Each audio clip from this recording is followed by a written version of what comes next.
দেশের বাইরে আমার কোনো ঠিকানা নেই, এটাই হলো আমার ঠিকানা। এই দেশ, এই দেশের মাটি, মানুষই আমার সবকিছু। বেগম খালেদা জিয়া, ওনাকে বাংলাদেশের মানুষ আপোষহীন নেত্রীর খেতাব দিয়েছে।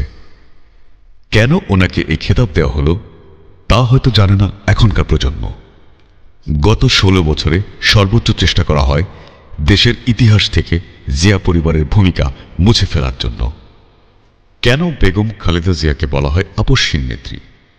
চলুন জেনে নেই তার সম্পর্কে।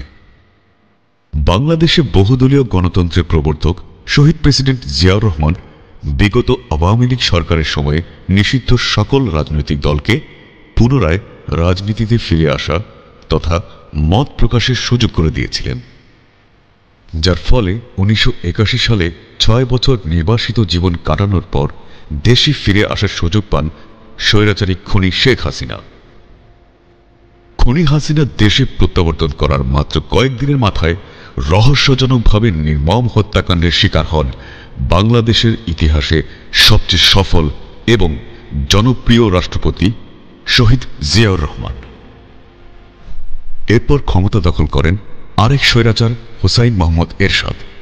সে সময় একযুগে গণতন্ত্র পুনরুদ্ধারে মাঠে নামে আওয়ামী লীগ, বিএনপি ও জামায়াত ইসলামী। আওয়ামী লীগ ও জামাত ইসলামী সে সময় জনগণের আশা আকাঙ্ক্ষার সাথে প্রতারণা করে স্বৈরাচার এরশাদ আয়োজিত 86 নির্বাচনে অংশগ্রহণ করে। সে সময় দেশের ক্ষুব্ধ জনতা আওয়ামী লীগকে জাতীয় বেঈমান বলে আখ্যা দেয়। সেবার জাতীয় পার্টি আওয়ামী লীগ বা জামাত ইসলাম নির্বাচনে অংশগ্রহণ করলেও বিএনপি নির্বাচন বয়কট করে। সেই সময় থেকেই বেগম খালেদা জিয়াকে দেশের মানুষ আপোষহীন নেত্রী বলে আখ্যায়িত করে। 86 নির্বাচনে অংশ না নিলেও বেগম খালেদা জিয়া তথা বিএনপির জনপ্রিয়তা তুঙ্গে উঠে যায়। 90-এ এরশাদের পতন হলে তত্ত্বাবধায়ক সরকারের অধীনে অনুষ্ঠিত হয় জাতীয় নির্বাচন। মজার কথা হচ্ছে, খুনি হাসিনা অতি আত্মবিশ্বাসী হয়ে নির্বাচনের আগে থেকেই মন্ত্রিসভা ঠিক করে রেখেছিলেন, কিন্তু জিতে যায় বেগম খালেদা জিয়া এবং তার দল বিএনপি। অনেক বিশ্লেষকের মতে 86 নির্বাচনে এরশাদের সাথে আপোষ না করার কারণেই এত জনপ্রিয়তা পেয়েছিল বিএনপি। 1991 সালে ক্ষমতায় এসে পূর্ণ মেয়াদে দেশ শাসন করলেন বেগম খালেদা জিয়া। 96 নির্বাচনে আওয়ামী লীগ সরকার ক্ষমতায় আসার পর শুরু হয় এক অত্যাচারের গল্প। বেগম খালেদা জিয়া তথা বিএনপির অসংখ্য নেতা কর্মী ও সমর্থকদের উপর নেমে আসে অবর্ণনীয় নির্যাতন, দমন, পীড়ন। তবুও দমে যাননি আপোষহীন নেত্রী। 2001 সালের নির্বাচনে বেগম খালেদা জিয়ার নেতৃত্বে বিএনপি পুনরায় সরকার গঠন করে। ক্ষমতার পালাবদলে 2009 সালে আওয়ামী লীগ সরকার পুনরায় এদেশের মানুষের ঘাড়ে চড়ে বসে। সে বছরের বিডিআর হত্যাকাণ্ড, 2013 সালের শাপলা চত্বরের আলেম হত্যার ঘটনা, এসব নিয়ে 2014 সালের নির্বাচনের আগে অনেকটা বেকায়দায় পড়ে গিয়েছিল আওয়ামী লীগ। শেখ হাসিনা সেটা বুঝতে পেরেছিলেন, তাই তিনি তত্ত্বাবধায়ক সরকারের অধীনে নির্বাচন দেননি, উল্টো তত্ত্বাবধায়ক সরকার ব্যবস্থাই বাতিল করে দিলেন। সে কারণে বিএনপি 2014 এর নির্বাচন বয়কট করেছিল। 14 একতরফা নির্বাচনে যখন আওয়ামী লীগ জয়লাভ করল, সে সময় বেগম খালেদা জিয়া বলেছিলেন, আওয়ামী লীগকে আমাদের কিছুই করতে হবে না, ওরা নিজেরাই একদিন পচে দুর্গন্ধ ছড়াবে।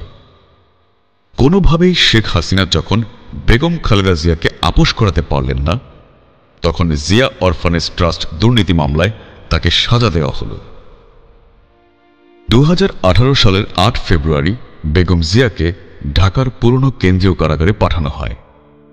যদিও 2016 সালের 29 জুলাই পুরনো কারাগারটিকে পরিত্যক্ত ঘোষণা করা হয় এবং কয়েদিদের নবনির্মিত কেরানীগঞ্জ কেন্দ্রীয় কারাগারে স্থানান্তরিত করা হয়েছে।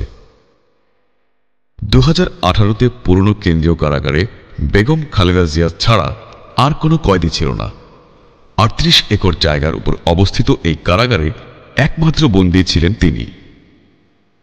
2014 সালের পর আওয়ামী লীগ সরকারের অধীনে আরও দুটি নির্বাচন অনুষ্ঠিত হয়। 2018 সালের জাতীয় নির্বাচনে বিএনপি অংশগ্রহণ করলেও অনিয়ম আর কারচুপির কারণে নির্বাচন বর্জন করে। সবশেষ 2024-এর নির্বাচনেও অংশগ্রহণ করেনি বিএনপি।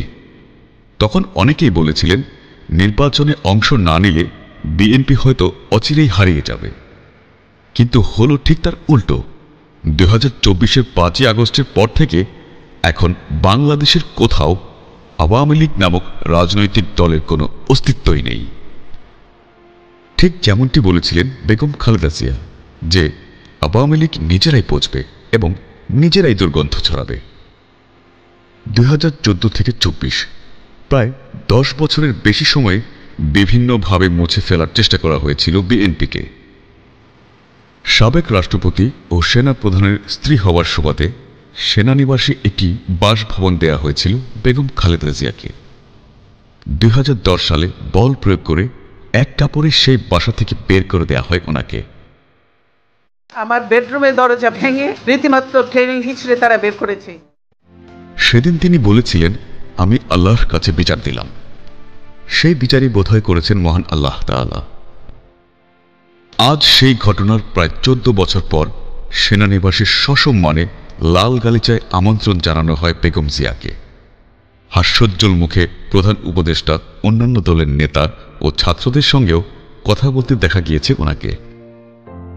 রাজনীতির মাঠে যুগে যুগে এমন ইস্পাত কঠিন দৃঢ়তা আর দেশের প্রতি অসীম ভালোবাসাই বেগম খালেদা জিয়াকে আপসহীন দেশনেত্রীতে পরিণত করেছে।